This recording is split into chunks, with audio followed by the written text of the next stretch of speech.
Bismillahirrahmanirrahim. Assalamualaikum warahmatullahi wabarakatuh. Innal hamdalillah nahmaduhu wa nasta'inuhu wa nastaghfiruh wa na'udzu billahi min shururi anfusina wa min sayyiati a'malina. من يهده الله فلا مضل له ومن يضلل فلا هادي له أشهد أن لا إله إلا الله وحده لا شريك له وأشهد أن محمدا عبده ورسوله لا نبي بعده اللهم صل وسلم وبارك على نبينا محمد وعلى آله وصحبه أجمعين أما بعد. Kaum muslimin yang dirahmati Allah Subhanahu wa taala, jamaah salat maghrib Masjid Jami' At-Thayyibah yang semoga dimuliakan oleh Allah Subhanahu wa taala. Alhamdulillah, kita berterima kasih kepada Allah Subhanahu wa taala. Hari ini kita bisa kembali bertemu untuk mempelajari tata cara bersuci dalam agama kita. Semoga Allah memberikan kepada kita ilmu yang bermanfaat. Amin ya rabbal alamin. Salawat dan salam kita sampaikan kepada Nabi kita, Nabi besar Muhammad sallallahu alaihi wasallam, beserta keluarga beliau, para sahabat, dan seluruh umat yang mengikuti jejak langkah beliau sallallahu alaihi wasallam.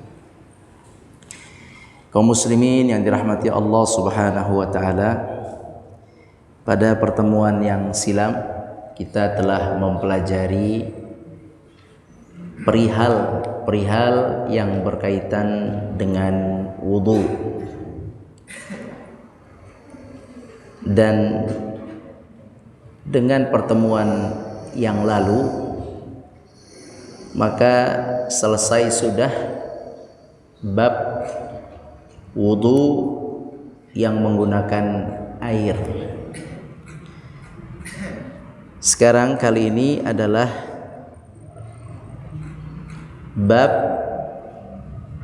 menyeka sepatu, menyeka atau menyapu, mengelap, mengusap sepatu. Jadi ini adalah bab tambahan dalam berwudu. Bab tambahan dalam berwudu. Khusus tambahannya adalah khusus mengenai hukum mengusap atau menyeka. Menyeka itu mengusap sepatu. Ini bab tersendiri dan ini penting untuk difahami. Ana yakin kita ini mungkin belum belajar materi ini selama kita belajar fikih. Mungkin belum belajar. Atau mungkin kita sudah belajar tetapi lupa. Atau mungkin kita sudah belajar namun agak sedikit pemahamannya belum sempurna, perlu disempurnakan. Maka bab ini, bab mengusap sepatu atau menyeka sepatu ini bab penting. Ana sampaikan nih, bab penting. Bab penting untuk difahami oleh seorang muslim, wabil khusus muslim di Indonesia. Sebab apa? Sebab ini dari Rasul. Ini ada ajarannya. Maka perlu dilakukan sesekali. Semua yang datang dari Rasul sesekali perlu dilakukan. Selama ada contohnya, ada juga pendalilannya, maka perlu dilakukan sesekali dengan keyakinan Untuk bisa melakukan dengan keyakinan perlu kekuatan ilmunya supaya kita tidak ragu, supaya yakin. Maka hari ini kita bismillah belajar sama-sama memperkuat keilmuan kita tentang sapu menyapu, ngusap mengusap kaki, daerah kaki. Apa yang diusap yaitu sepatu jika kita pakai sepatu, tapi ada tata caranya, tidak semudah yang kita bayangkan. Kita lihat di sini. Bismillahirrahmanirrahim. Menyeka sepatu. Menyeka itu maksudnya mengusap. Alasan disyariatkan dari Jabir bin Abdullah radhiyallahu anhu bahwasanya seorang tabi'in bernama Hammam bin Haris. Namanya Hammam bin Haris. Hammam bin Haris melihat Jarir bin Abdullah membuang air kecil. Kemudian ia berwudu dan ia menyapu atau menyeka kedua sepatunya dan mendirikan salat. Kemudian Jarir ini yang berwudu dan menyeka kedua sepatunya, mengusap kedua sepatunya, ditanya mengenai hal itu oleh Hammam bin Haris, seorang tabi'in. Kenapa engkau lakukan itu, wahai Jarir? Kenapa tidak kau lepas sepatumu kemudian engkau cuci kakimu? Kenapa dipakai sepatunya, hanya diusap sepatunya bagian atas? Kenapa? Ini pertanyaan. Karena ini tidak biasa, tidak umum di kalangan masyarakat melakukan perkara itu. Maka Hammam bertanya, kenapa engkau lakukan itu? Kemudian kata Jarir bin Abdullah, sahabat ini, sahabat Nabi, Jarir sahabat Nabi. Kata Jarir, ra'aitun nabiyya sallallahu alaihi wasallam sana'a mithla hadza. Kata Jarir, aku melihat Nabi sallallahu alaihi wasallam melakukan seperti itu. Jadi kata Jarir, kenapa saya tidak lepas sepatu saya? Sebab saya waktu hidup bersama Rasul pernah melihat Rasul berwudu, kemudian di kaki bagian kakinya beliau tidak melepas sepatu, beliau mengusap sepatunya. Maka saya lakukan itu. Dari hadis ini Bapak Ibu sekalian, bisa jadi Bapak melakukan ini, orang lain bertanya besok-besok, kok gitu Pak? Gitu. Kok gitu Bapak bikin wudunya? Syiah ini jangan-jangan. Liberal ini jangan-jangan. Nah, itu akan terjadi seperti pertanyaan di dalam hadis tadi, hadis Bukhari. Seperti itu bisa terjadi, kita sedang wudu, kemudian kita seka atau kita usap kaki kita, kemudian orang lain melihat dengan mata yang tajam. Aliran apa ini? Nah, ketika dia tanya, kita bisa jelaskan bahwa dengan singkat saja ceritanya, di dalam hadis Bukhari dari Jarir namanya disebutkan Nabi melakukan hal yang seperti ini, maka saya ikuti. Dan saya sudah belajar di Masjid Qaryah Thayyibah ba'dal maghrib hari Senin. Nah, sudah, jadi begitu. Sekarang kita lihat perkataan Al-Imam An-Nawawi. Al-Imam An-Nawawi adalah guru besar dalam mazhab Syafi'i. Beliau mengatakan yang artinya ulama sepakat bolehnya menyeka atau mengusap kedua sepatu saat safar atau mukim. Safar atau mukim. Mukim yakni mukim, tidak safar. Saat ada kebutuhan atau tidak ada kebutuhan. Perhatikan di sini, saat ada kebutuhan dan tidak ada kebutuhan, boleh kita mengusap sepatu.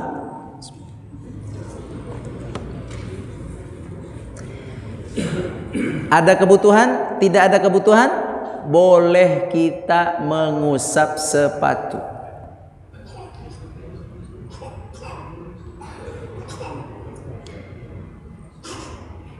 Selanjutnya, perkataan Imam Ibnu Hajar. Imam Ibnu Hajar Al-Asqalani juga beliau adalah guru besar dalam mazhab Syafi'i. Beliau berkata, banyak ulama telah menyatakan bahwa menyeka atau mengusap sepatu hukumnya mutawatir, sahih. Jumlah perawi, jumlah para sahabat, para ulama yang menceritakan tentang hukum ini lebih 80 orang. Orang-orang saleh, orang berilmu, lebih dari 80 orang menceritakan tentang sahnya, bolehnya, syariatkannya hukum mengusap sepatu. Sudah ya? Jangan ragukan lagi, silahkan dicoba, dilaksanakan, dicoba. Nanti kita lihat caranya. Wabil khusus kalau hari Jumat ngantri wudu aja dari rumah atau dari kantor dengan air seadanya, kemudian kaos kakinya diseka saja. Tapi ada caranya, nanti kita lihat caranya. Nah, tadi hadisnya yang di atas, hadis yang diceritakan oleh Jarir tadi adalah sepatu. Apa? Sepatu. Yang dilakukan oleh Nabi adalah mengusap sepatu. Sekarang bagaimana hukum mengusap kaos kaki? Kaos kaki.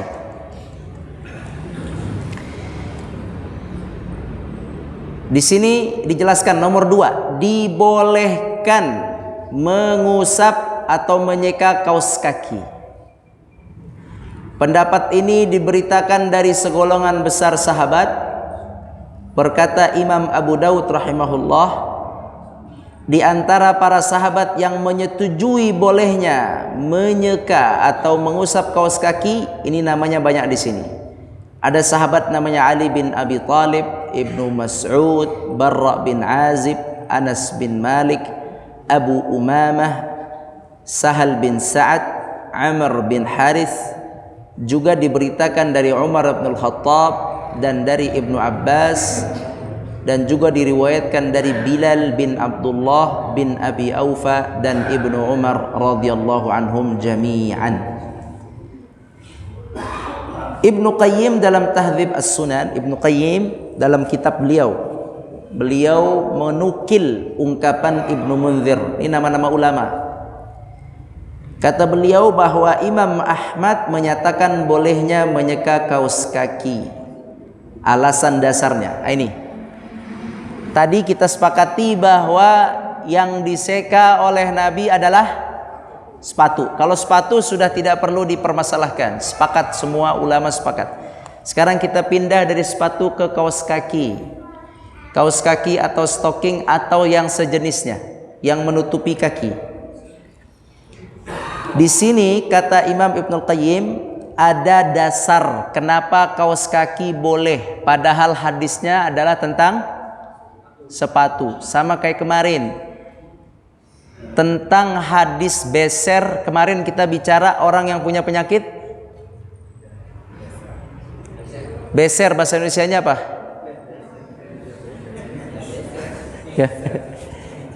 Ya, keluarnya air seni tanpa sadar atau los. Kemarin kita sudah jelaskan tidak ada hadisnya secara khusus tentang itu, tapi hukumnya ditarik kepada hukum istihadah. Istihadah, hukum seorang wanita yang keluar darah di luar waktu haid. Darahnya keluar kan tidak terasa, Pak. Lagi ruku keluar, lagi berdiri keluar. Tanya aja ibu-ibu yang ada istihadah. Darah istihadah itu sama dengan darah haid, tidak bisa ditahan, dia mau keluar keluar saja. Nah, hukumnya itu ada dalam hadis. Hukum darah istihadah, darah penyakit yang keluar dengan sendirinya.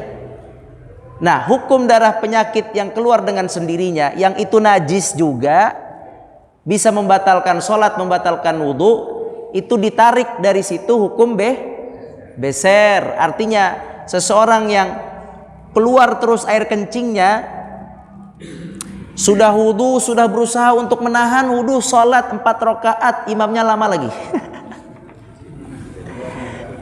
Sabar, yang sabar jadi makmum. Imamnya lama. Apalagi kalau imamnya hari ini, waduh, sebutin harinya pula. Imamnya lama, akhirnya rakaat 1, 2, 3, 4 dia tidak sadar selesai sholat, ternyata kok ada bekas air yang keluar, atau ibu-ibu ada bekas darah yang keluar. Bagaimana hukum sholatnya kemarin? Sah, dimaafkan. Sudah sah, dimaafkan. Itu namanya narik hukum yang semisal. Contohnya rokok itu tidak ada dalam Al-Quran, dalam hadis, itu ditarik hukumnya. Nah, ketika ditarik, ada yang menariknya menjadi haram, ada yang menariknya menjadi makruh, tidak ada yang menariknya menjadi halal. Cuman 2 hukumnya, tarikan haram, ditarik makruh. Yang banyak pendapat yang banyak yang haram. Yang banyak, betul, Anda jujur aja. Tapi yang makruh ada yang memakruhkan. Jadi ya sudahlah, kita tidak perlu bahas itu. Ya. Kita lanjutkan.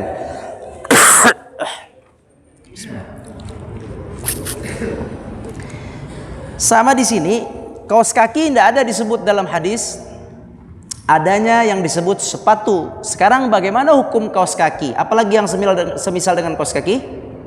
Stocking. Terus? Hah? Yang di kaki? Perban. Apalagi? Plaster, perban sama. Deker, gip. Deker di atas mata kaki. Yang di bawah mata kaki ke bawah. Gips dan sejenisnya. Itu tidak ada hukum tekstualnya dalam Al-Quran, Al-Hadis tidak disebut. Tapi bisa ditarik hukumnya dengan hukum sepatu tadi. Baik. Itu alasan kedua, ya. Alasan pertama kenapa kaos kaki dan sejenisnya boleh, karena sahabat sepakat tadi. Jumlahnya banyak, sahabat membolehkan mengusap di atas kaos kaki. Itu pertama, karena sahabat melakukan.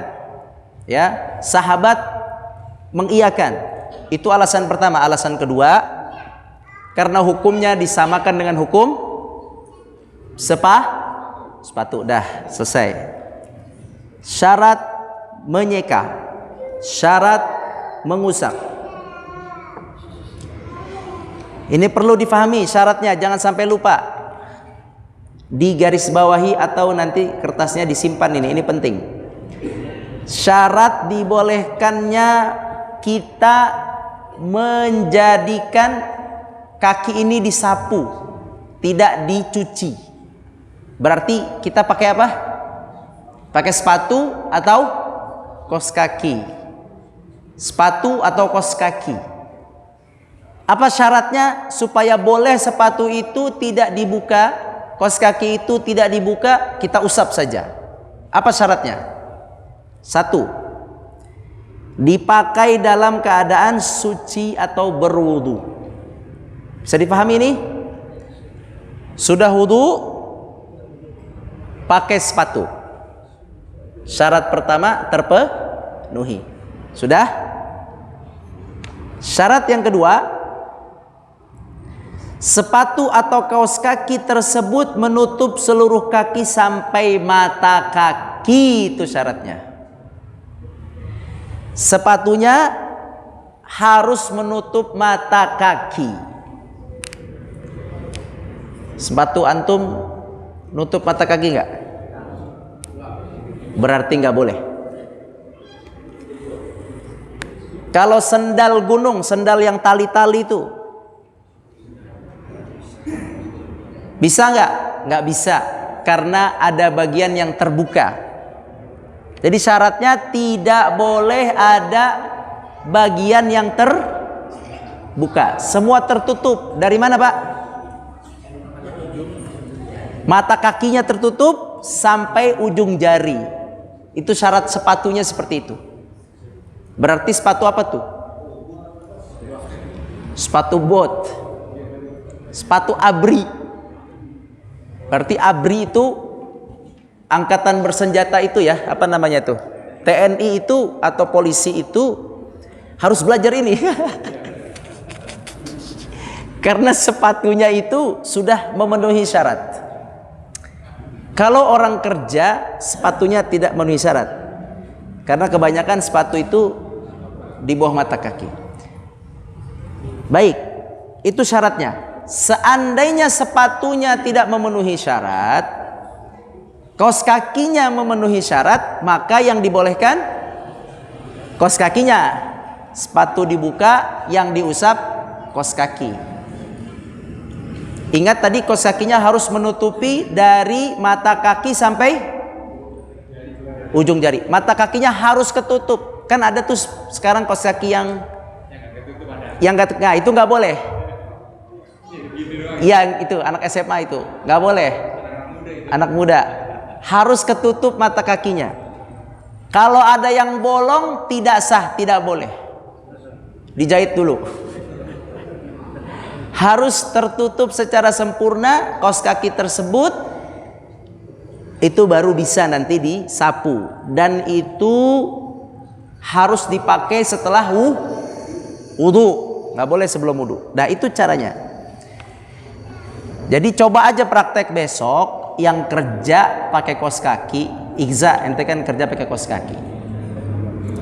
Ente habis azan ente ke masjid. Ente wudu, misalnya tempat wudunya nggak basah seperti ini, misalnya di luar kayak di depan sana, ente pakai sepatu misalnya, wudulah seperti biasa, sepatu masih dipakai nih, wudu seperti biasa. Setelah selesai kepala, muka, tangan, kepala, sisa kaki ya, ente buka sepatu, diusap kaos kakinya, set, pakai lagi sepatunya. Terus yang sebelah kiri buka sepatu, usap kaos kakinya, selesai. Yang ngeliatin biarin aja. Habis itu ente sholat pakai kaos kaki.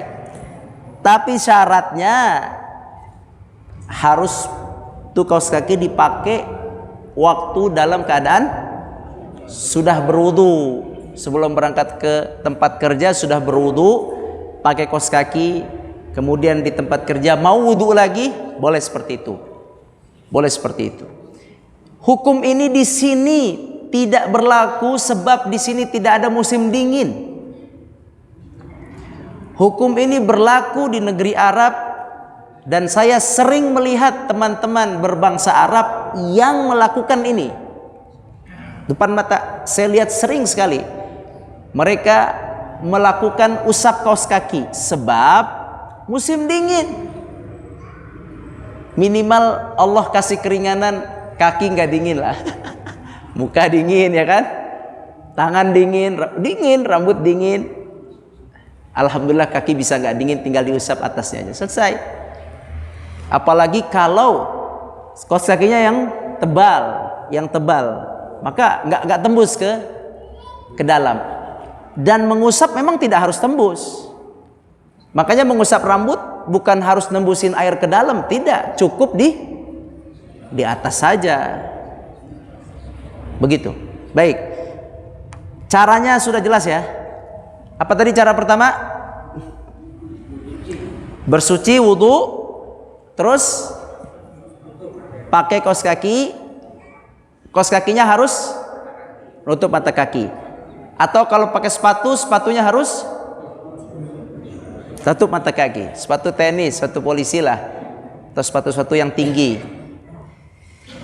Nah, baik, selanjutnya Anda tanya nih, sepatu TNI misalnya, atau sepatu yang polisi, atau sepatu yang tinggi itu dipakai misalnya untuk bekerja nih di jalan, terus dia injek-injek jalanan, dia pakai di atas kendaraan, itu najis nggak?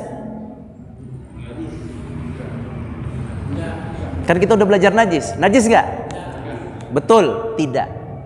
Sampai kelihatan benda najisnya. Ulangi ya. Ini sepatu Pak, sendal yang Bapak pakai. Sholat pakai sendal boleh nggak? Boleh. Sholat pakai sepatu boleh. Misal kita dalam keadaan bekerja, waktu Jumat sudah tiba, kita terlambatlah ada suatu hal, akhirnya kita sholat di luar. Panas, tidak ada sejadah, adanya apa namanya nih, selampe buat muka aja. Ya, panas nih. Kita pakai sendal ini, yang perlu kita lakukan apa? Cek sendalnya ada najis nggak. Kalau nggak ada, sholat aja di situ. Itu yang namanya tanah itu suci, jalan raya suci, nggak ada najis. Sampai ditemukan di situ, najisnya. Kalau tidak ada najisnya, nggak usah dicari-cari.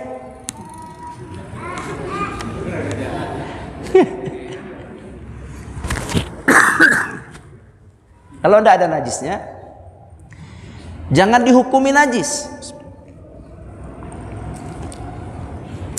Begitulah sebenarnya dalam agama Islam. Ini aula kita pagi dipakai misalnya sama santri, adik-adik santri, aktivitas misalnya. Zuhur dipakai sholat, suci atau tidak? Selama tidak terlihat di situ najis, tidak tercium, sudah lanjut aja sholat, tidak perlu ragu-ragu. Begitu juga di jalan raya, dimanapun, selama tidak ada najis itu, maka tidak apa-apa. Kecuali dua tempat yang tidak boleh sholat. Satu, kamar mandi. Yang kedua, tempat sampah. Kalau itu jangan. Selain itu, sholat. Itu bekas motor di belakang tuh, motor pada keluar. Mau sholat bekas ban motor, sholat aja situ. Tapi ngapain sholat situ? Maksudnya boleh sholat di situ. Yes, boleh itu di situ, nggak dibersihin boleh, karena tidak ditemukan najis. Kotor itu nggak ada masalah. Selanjutnya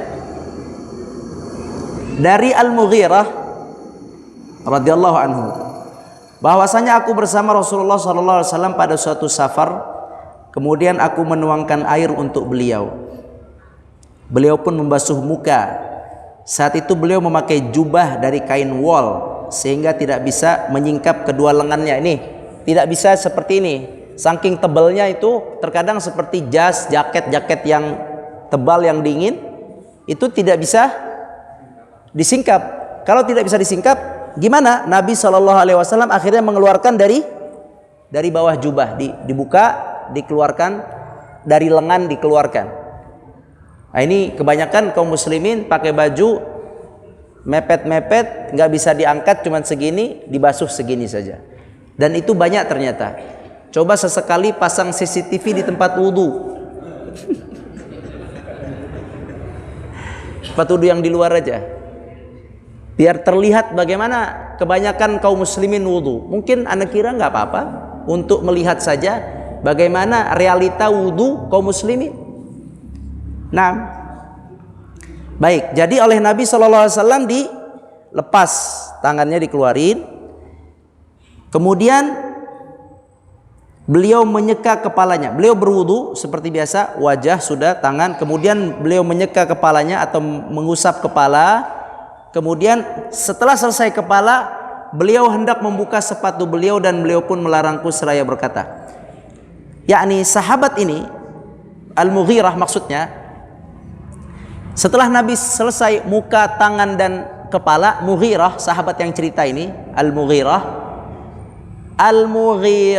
ingin membukakan sepatunya Nabi, ingin dibukakan. Kemudian kata Nabi SAW, kata Nabi, biarkan sepatuku, jangan dibuka, sebab aku memakainya dalam keadaan suci. Ya, biarkan sepatuku jangan dibuka. Lihat itu kata Nabi SAW, biarkan sepatuku jangan dibuka, sebab aku memakainya dalam keadaan suci. Beliau pun, yakni Nabi pun akhirnya menyeka atau mengusap kedua sepatunya tersebut. Hadis riwayat Muslim. Udah jelas ya? Jelas insya Allah. Nabi tidak mau buka sepatunya sebab memakainya dalam keadaan suci. Sekarang tempat menyeka, tempat mengusap.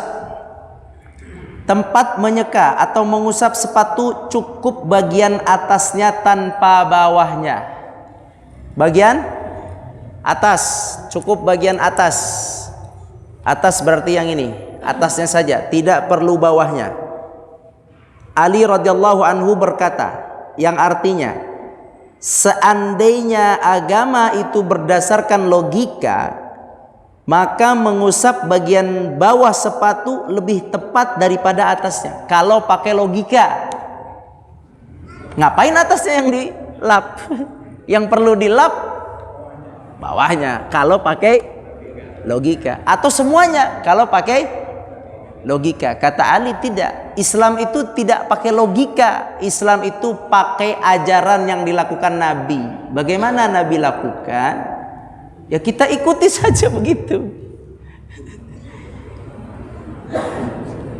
Ya.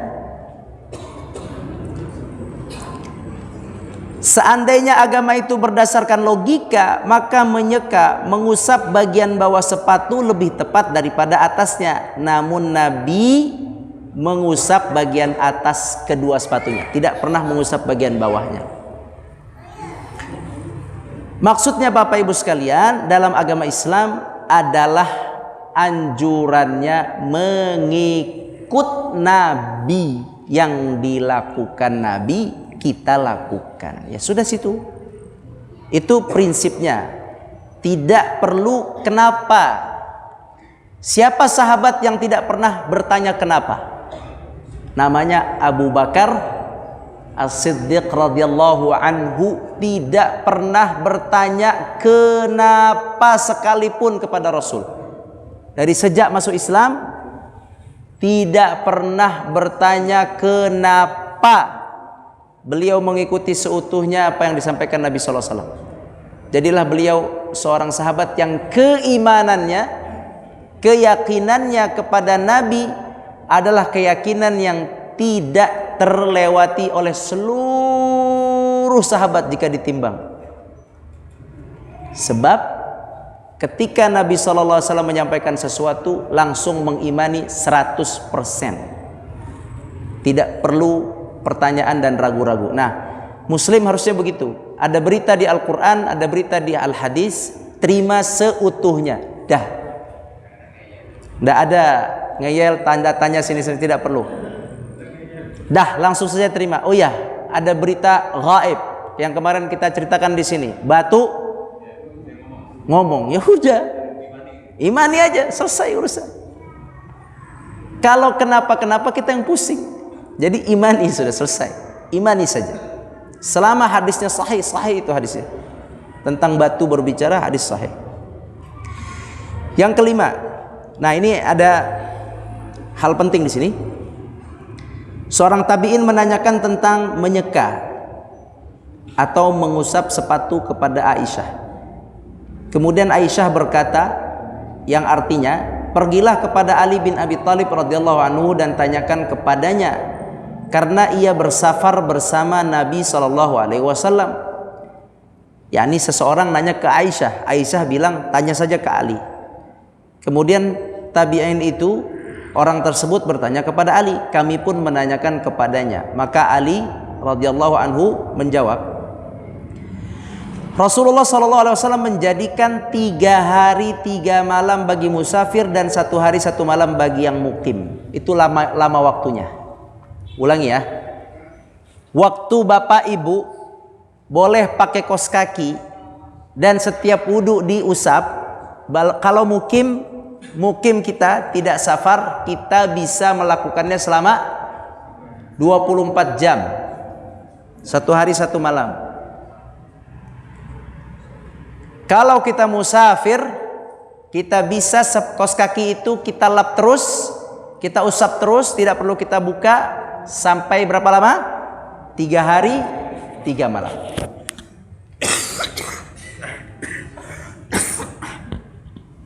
Tiga hari 3 malam.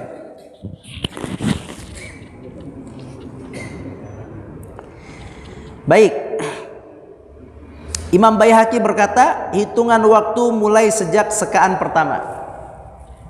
Contoh besok pagi. Besok pagi kita sholat subuh. Habis sholat subuh kita mau berangkat kerja jam 6. Sudah mandi, sudah wudhu, sudah rapi. Pakai kos kaki. Jam berapa tadi? 6. Ini ceritanya mukim, bukan safar, mukim. Jam 6 terus batal wudhu kan? Kita mau sholat zuhur nih. Sholat zuhur jam 12. Maka kita berwudhu saat sholat zuhur. Saat kita berwudhu, boleh hendak tidak melepas kaos kaki? Ulangi. Boleh hendak saya tadi jam 6 sudah wudhu, sudah bersih, sudah wudhu, saya pakai kaos kaki, terus sholat zuhur, saya mau wudhu lagi. Boleh nggak saya tidak lepas kaos kaki? Boleh. Hukumnya boleh, tidak perlu dilepas, pakai saja kaos kaki. Jam 12 itu dianggap mulai startnya. Jam 12-nya, bukan jam 6. Maka jam 12 kita wudhu, kita seka. Terus kita aktivitas lagi, batal wudhu jam 3, setengah 4 kita mau sholat asar. Setengah 4 mau sholat asar, wudhu lagi. Boleh nggak tidak saya lepas ini? Boleh, nggak apa-apa, terus saja. Tinggal diusap lagi. Kemudian setelah itu saya naik kereta, terus mampir ke musola di stasiun. Mau sholat lagi, masih pakai sepatu nih. Sepatunya tidak nutup apa tadi? Tidak nutup mata kaki. Maka sepatu kita lepas aja. Sekarang saya mau wudhu lagi, maghrib. Boleh nggak saya tidak lepas kaos kaki? Boleh. Terus jalan lagi, masuk waktu isya. Tadi batal lagi, mau wudhu lagi. Boleh nggak saya wudhu tanpa lepas mata kaki? Kaos kaki? Masih boleh. Terus sampai subuh dia ketiduran lupa buka kaos kaki saking capeknya. Terus sampai subuh dia nggak perlu mandi wajib, dia tidak perlu mandi lagi. Misalnya terlambat, ya dia bangun jam 5, dia mau wudhu lagi, masih boleh nggak dia mengusap kaos kaki? Masih boleh. Sampai nanti zuhur dia harus lepas kaos kakinya, cuci kaki. Nah, bisa dipahami? Begitu caranya kalau mukim.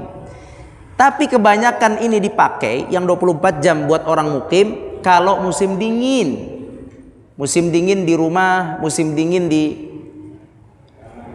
kamar orang tua, itu biasanya ini perlu ini yang 24 jam. Kalau sudah selesai jam 12 tadi, udah selesai, udah habis nih waktunya kan tadi ya, mau ngulang lagi gimana? Tadi jam 12 sholat zuhur kita buka, udah selesai kan, udah habis waktunya buka, kita wudhu, kita basahi seperti biasa. Setelah itu kita pakai kaos kaki lagi, itu baru mulai lagi. Pakai lagi dalam keadaan wudhu, baru mulai lagi. Begitu caranya. Jadi cara mulainya adalah lepas dulu, wudhu lagi, pakai lagi. Begitu cara mulainya. Bisa dipahami? Nah, itu cara memulainya. Kalau waktunya sudah habis bagi orang yang mukim. Kalau orang yang musafir, perjalanan boleh selama 3 hari. Nah, dulu para sahabat itu safar dari Mekah Madinah jauh, bisa 7 hari sampai 10 hari. Sepatu mereka rata-rata sepatu yang menutup mata kaki karena harus jalan di atas pasir. Jadi sepatunya sepatu besar. Nah, mereka rata-rata 3 hari tidak buka sepatu. Dan itu lebih hemat air juga ya, lebih hemat air. Nah, sekarang keadaan yang tidak boleh menyeka, keadaan yang tidak boleh menyeka. Ini ada hadis dari Safwan bin Asal radhiyallahu anhu. Rasulullah SAW memerintahkan kami apabila sedang safar agar kami tidak membuka sepatu. Tuh lihat, diperintahkan barang siapa yang safar, dulu ya di zaman Nabi bilang jangan buka sepatu, pakai sepatunya selama 3 hari 3 malam, walaupun mau hendak buang air besar. Mau buang air besar pakai sepatu. Nah, mau buang air kecil pakai sepatu. Pakai sepatu. Kecuali apabila kami junub. Junub itu apa? Mimpi basah. Ketika safar ya mimpi basah lah, ngapain lagi? Kan safar lagi semua dulu, mau perang lagi semua. Kecuali junub, mimpi basah, baru kemudian disuruh buka sepatunya. Kalau hanya buang air besar, air kecil dan tidur, itu Nabi untuk dipakai sepatunya zaman dulu. Berarti ini dari sini kelihatan betapa hati-hatinya para sahabat buang air besar, buang air kecil. Nggak sembarangan. Nggak sembarangan. Musafir, subhanallah. Antum bayangin Pak, antum bayangin kalau dari Madinah umroh aja, contoh aja, umroh dari Madinah, kita mikotnya di Bir Ali. Dari Bir Ali ke Mekah 350 km. 350 km jalan kaki, naik onta, pakai satu helai di atas, satu helai di bawah. Nggak pakai, nggak pakai apa? Nggak pakai Superman, nggak pakai daleman, hanya atasan dan bawahan. Berapa kilometer? 350 kilometer, 10 hari jalan. Kalau ada ular gimana? Ketawa lagi. Emang begitu. Maksud Anda bagaimana? Maksudnya mereka sangat hati-hati untuk masalah ini. Sampai disuruh Nabi pakai sepatu, jaga, benar-benar jaga kebersihan untuk bisa bertahan, ya, menjaga kebersihan. Nah, di sini dijelaskan 3 hal yang mana menyela sepatu atau menyeka sepatu menjadi tidak boleh. 1, janabat. Kalau kita janabat, junub, harus membuka sepatu atau membasuh kaki, sepatu atau kaos kaki, kemudian basuh kaki. Yang kedua, habis masa berlakunya. Tadi udah ya, habis masa berlaku jam 12 sudah habis, buka kaos kaki, wudu ulang. Nomor 3, membuka sepatu sebelum waktu. Membuka sepatu sebelum waktu. Tadi kita mulai pakai jam berapa? Jam 6 pagi. Jam 6 pagi. Kita mulai usapan pertama jam 12. Asar kita copot. Kalau asar kita copot, ya sudah. Nanti maghrib copot terus. Kecuali mau diulang lagi.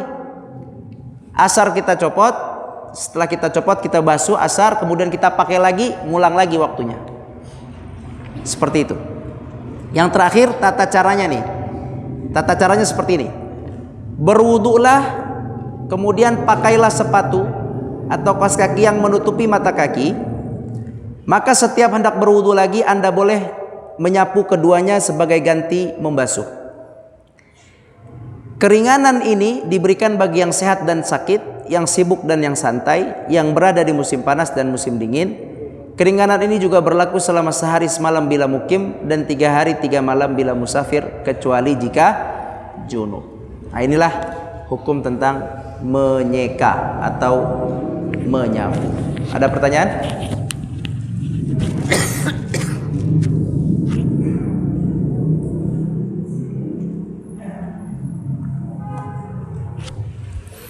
Ada pertanyaan?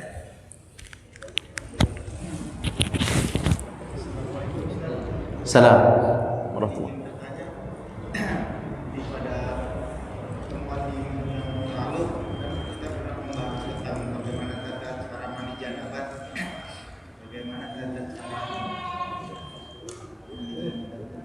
Terus tata caranya itu lagi ente tanya. Mandi janabat bagaimana, Bapak-bapak? Bagaimana mandi janabat? Yang wajibnya aja nih ya, Anda ngasih tahu yang wajibnya aja. Yang wajibnya aja. Ini rambut ente masukin air, ente giniin, ratakan, udah siram badan ente semua sampai kena air semua. Itu yang wajib begitu, paham? Itu begitu sah, oke? Kalau tata cara detailnya, sunnah-sunnahnya nanti. Yang penting ini dulu, basahkan semua, dah, biur siam pakai ember, dah selesai. Atau nyemplung kolam. Niatnya mandi janabah. Ini yang sah saja. Tapi kalau untuk sunnah-sunnahnya nanti dibahas. Banyak sunnahnya. Naam. Wallahu a'lam. Ada lagi? Selesai. Bel, sudah bel. Baik, inilah sedikit mengenai menyingusap sepatu. Semoga bisa jadi tambahan ilmu, bisa juga diamalkan dalam waktu tertentu. Mudah-mudahan bermanfaat. Kita tutup dengan kafaratul majlis. Subhanakallahumma wa bihamdika asyhadu an la ilaha illa anta nastaghfiruka wa natubu ilaik. Wallahu a'lam. Wassalamualaikum warahmatullahi wabarakatuh.